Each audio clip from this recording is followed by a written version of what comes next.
श्रीपरमात्मने नमः। अथ अष्टमोऽध्यायः। अक्षरपरब्रह्मयोगः।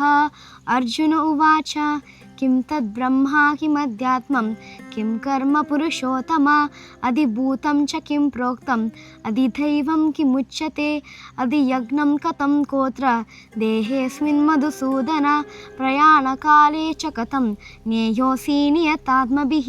श्रीभगवानुवाच अक्षरं ब्रह्म परमां स्वाभाव्योऽध्यात्ममुच्यते भूतभावोद्भवकरः विसर्गकर्मसञ्जिता अधिभूतं शरो भाव पुरुषश्चादिदैवतम् अधियज्ञोऽहमेवत्र देहदेहभृतां वरः अन्तकाले च मामेव स्मरन्मुक्त्वा कलेवरं यः प्रयाति समद्भावं याति नस्तस्तसंशयं यं वापि स्मरन् भावं त्यजन्त्यन्ते कलेवरं तं तमेवैति कौन्तेय सदा तद्भावभाविता।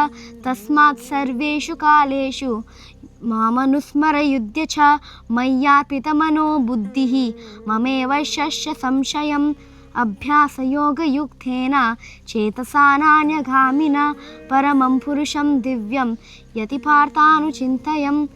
कविं पुराणमनुशासितारम् आनोरणीयासमनुस्मरेत्यं सर्वस्य दातारमचिन्त्यरूपम् आदित्यवर्णनन्तरश प्रशस्तात् प्रयाणकाले मनसाचलेन भक्त्या युक्तो योगबलेन चैव प्रोवों मध्ये प्रणमवेश्य सम्यक् सतं परमं पुरुषं मुपैति दिव्यं यदक्षरं वेदविदो वदन्ति यशन्ति यद्य तथो वितर्गः यदिच्छन्तो ब्रह्मचरं चरन्ति तत्ते पदं संग्रहेण परक्षात्।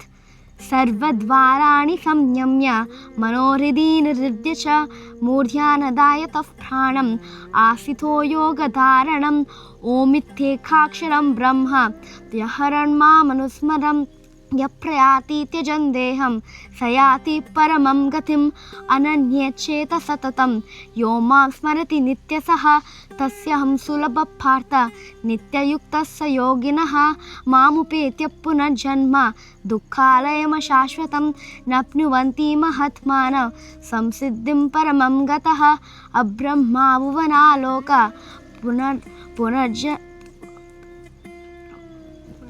पुनरावर्तिनो जना मामुपेत्य तु कौन्तेय पुनर्जन्म न विद्यते सहस्रयुगपर्यन्तम् आह्लादो ब्राह्मणो विदुः रात्रिं युगसहस्रान्तं ते होरात्राविदो जनः अव्यक्तव्यक्तया सर्व प्रभवन्त्यः रागमे रात्रागमे प्रलीयन्ते तत्र विभक्तसंज्ञके ब्रूतगामं ते एवायं भूत्वा भूत्वा प्रलीयते रात्रागमे वशप्रार्थ प्रभवन्त्यः रागमे परस्तस्मात् भोवन्यो अव्यक्तो व्यक्तसन्तनः यस्य सर्वेषु भूतेषु नश्यत्सु न विनश्यति अव्यक्तोऽक्षर इत्युक्त तमः परमं गतः यं प्राप्यानानि वर्तन्ते तद्धाम परमं मम पुरुषस्य परपार्थ भक्तिलभ्यस्तवन्यनः यशान्तस्थानि भूतानि येन सर्वमिदं तदं यत्र काले त्वनावित्रिम्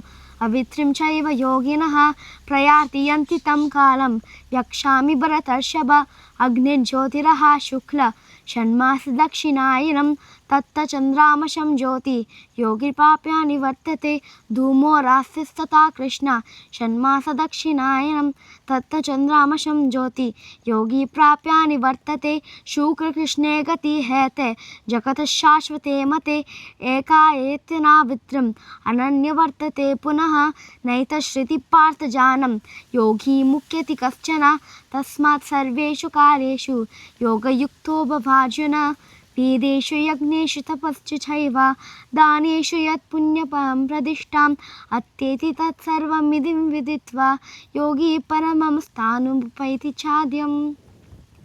ॐ तत्सदिति श्रीमद्भगवद्गीतास्तु उपनिषत्सु ब्रह्मविद्यायां योगशास्त्रे श्रीकृष्णार्जुनसंवादे अक्षरपरब्रह्मयोगो नाम अष्टमोऽध्यायः।